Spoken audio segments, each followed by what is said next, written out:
Hello, my name is David Wirth. I am a professor of international law at Boston College Law School. It is my great pleasure and honor to be here for several weeks at the University of Parma as a visiting professor of international law.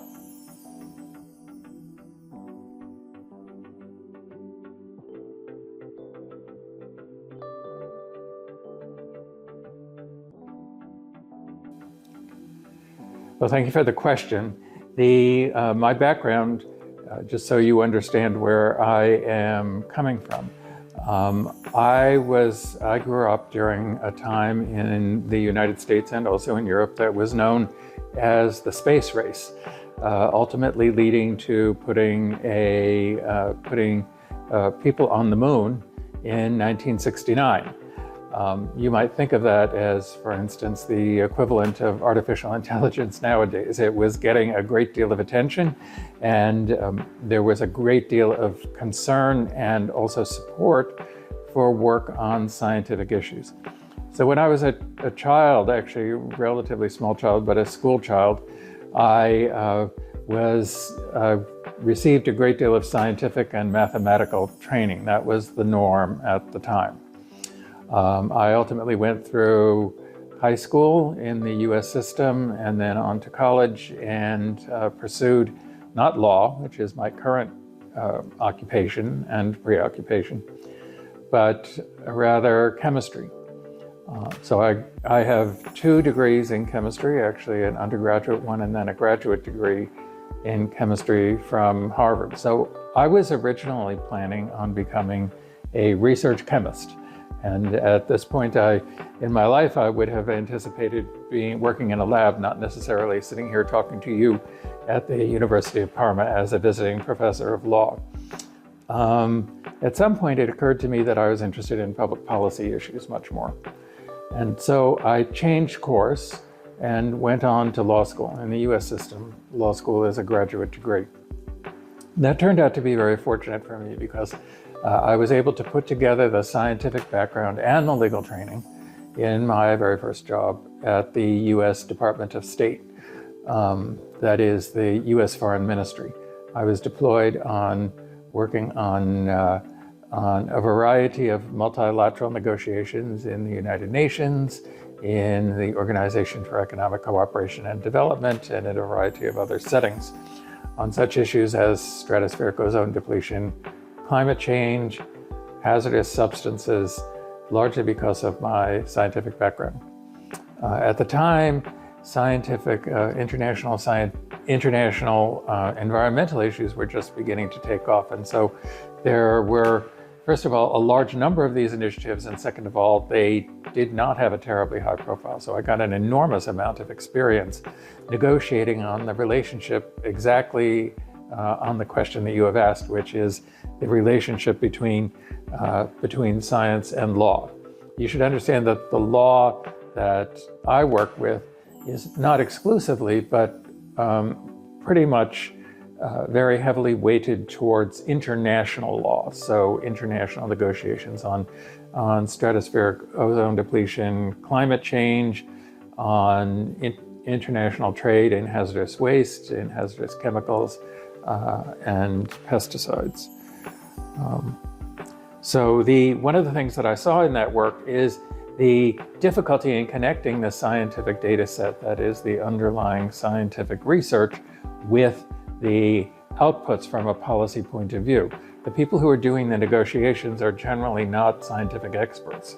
They need to be advised by those who are, and there is an interface, there is a connection that needs to be bridged. There is a gap that needs to be overcome between them, and that is where a lot of my work, including to the present day, has continued to go on. Right now, I'm working on the issue of plastics, which is in a United Nations Environment Program negotiation. There have been several rounds of negotiation, unfortunately, so far unsuccessful. But this issue of the relationship between the science on the one hand and the scientific experts, I work with an epidemiologist, a medical expert, and the negotiators is still one. We are working on research as to how best to inform the non-technical negotiators who have more of a diplomatic background as opposed to a scientific background. So this issue is very much alive today. It has been maturing over decades.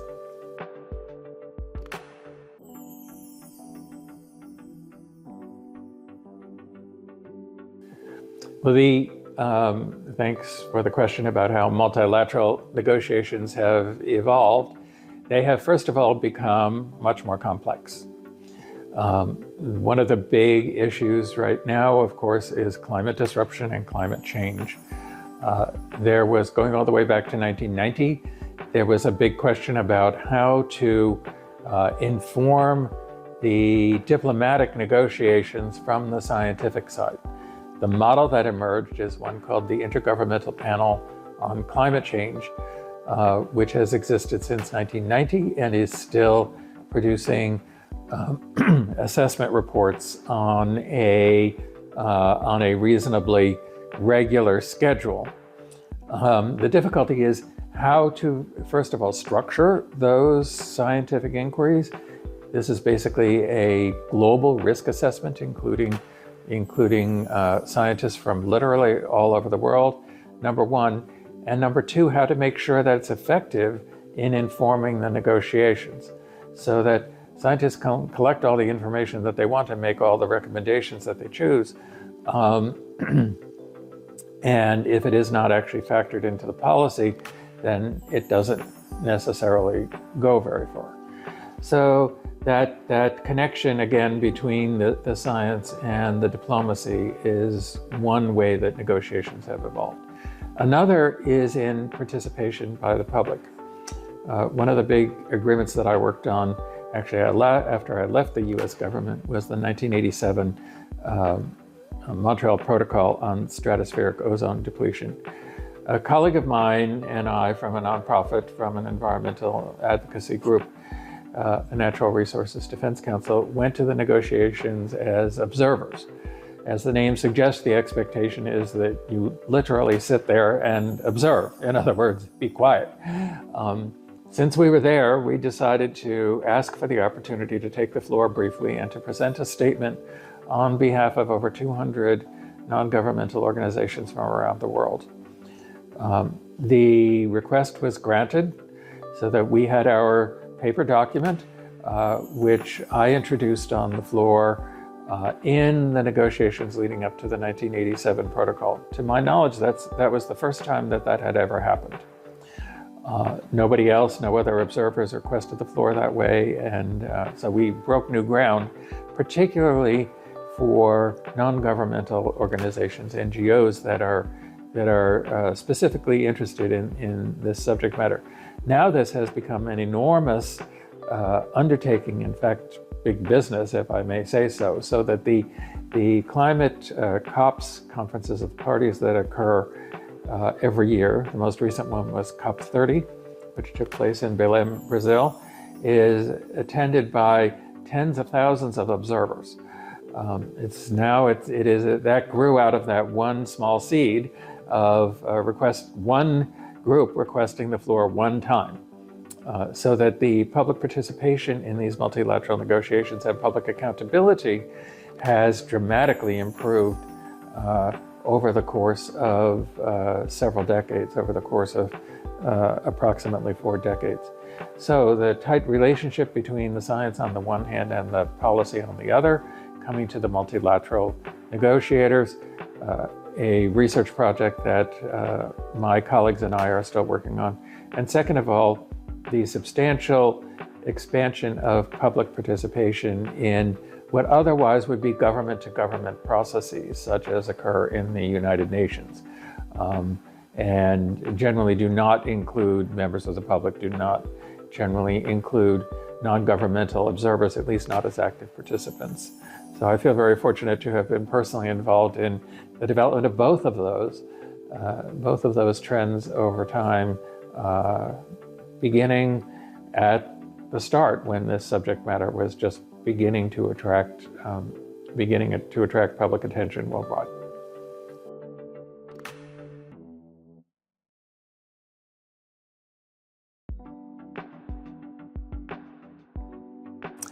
Well, thank you very much for the question. Shall we trust the negotiators, the lawyers, or the scientists, or the algorithms? So those are 4 different choices. And this is what, at least in American English, would be called a loaded question, which is that it's very difficult to answer it as by choosing only one. So if we look at the negotiators, those are instructed representatives of states and governments. Some of them are lawyers, but not just, but lawyers also represent other interests. They represent non-governmental organizations, such as the ones I was just talking about a moment ago. They represent industry. The scientists can work for governments sometimes. Many times not. Many times they are independent scientists, such as the colleagues that I work with at Boston College. They do not work for government. They work for university and are independent researchers speaking their own mind. And then the algorithm. I have to say I don't know an awful lot about what the algorithm is. I'm not sure that anybody does at this point. It is something that we are learning about bit by bit. But I am confident in saying that the answer is all of them and none of them individually. The whole process is a comprehensive, holistic one that ideally draws upon as many different threads of thought that can be pieced together into an optimal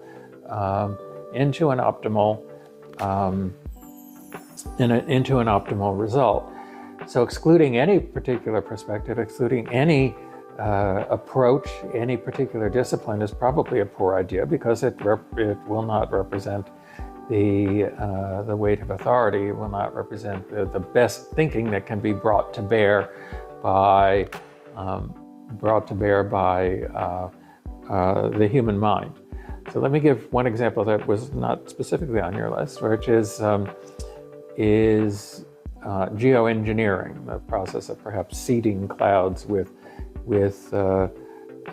sulfate particles. Well, if you think about it, this is what do engineers do? Well, they build things, and their part of the response to the climate problem may very well be to intervene in the natural world around us. This is a subject of very great controversy at the moment as to its wisdom and when such a thing might be deployed. But it is something that certainly has something a perspective that has something to contribute to the dialogue and the interactions, as indeed does the evolution of the algorithm, whatever that may be. And I have to say, I am not an expert on AI. I'm observing it, just as presumably those of you who are watching this interview are observing it yourself. One thing that, to go back to the earlier question, what other direction that has tended to become apparent in recent years in particular, is that bringing in more perspectives also has costs. So that the number of negotiators, the complexity of the negotiations has increased quite dramatically over time. And it's not clear to me that has improved the quality of the output. Many times, just a few people getting together can actually reach agreement, and a few states getting together can actually move the needle forward, can break an impasse. A very good example is the Paris Agreement on climate, which was actually grew out of a bilateral understanding between two important emitting states, the United States on the one hand and China on the other. I'm not saying that because I happen to come from the United States. This is documented in the historical record. So that as the negotiations become more complex and more perspectives are represented, there needs to be a way to keep them under control and keep them manageable, so that they don't just devolve into an endless sea of complexity from which there is no solution. So that requires some thoughtful planning in advance and structuring of both the negotiations and the processes that are going on, such as the one on plastics that is still underway, where the most recent round of negotiations took place just last August in Geneva. It looks as if those negotiations will be reconvened. The output is still uncertain. But these insights can be deployed and can be applied in subsequent negotiations that are going on, as I suggest, including in particular plastics. Thank you once again for the opportunity to have been here and to engage with this interview.